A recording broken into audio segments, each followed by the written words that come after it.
أعوذ بالله من الشيطان الرجيم. بسم الله الرحمن الرحيم.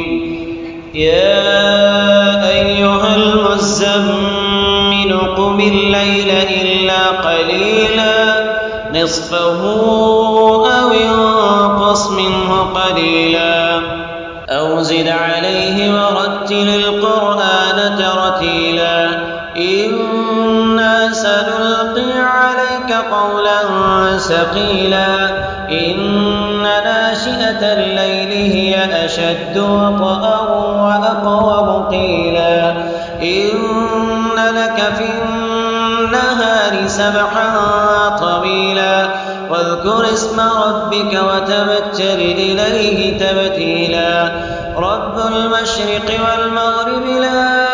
إله إلا هو فاتخذه وكيلا واصبر على ما يقولون واهجرهم هجرا جميلا وذرني والمكذبين أولي النعمة ومهلهم قليلا إن لدينا أنكالا وجحيما وطعاما ذا غصة وعذابا أليما يوم ترجف الأرض والجبال وكانت الجبال كثيبا مهيلا إنا أرسلنا إليكم رسولا شاهدا عليكم كما أرسلنا إلى فرعون رسولا فعصى فرعون الرسول فأخذناه أخذا وبيلا فكيف تتقون إن كفرتم يوما يجعل الولدان شيبا السماء منفطر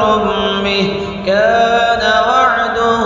مفعولا إن هذه تذكرة فمن شاء اتخذ إلى ربه سبيلا إن ربك يعلم أنك تقوم أدنى من ثلثي الليل ونصفه وثلثه وطائفة من الذين معك والله يقدر الليل والنهار علم أن لن تحصوه فتاب عليكم فاقرؤوا ما تيسر من القرآن علم أن سيكون منكم مرضى وآخرون يضربون في الأرض يبتغون من فضل الله وآخرون يقاتلون في سبيل الله فاقرؤوا ما تيسر منه وأقيموا الصلاة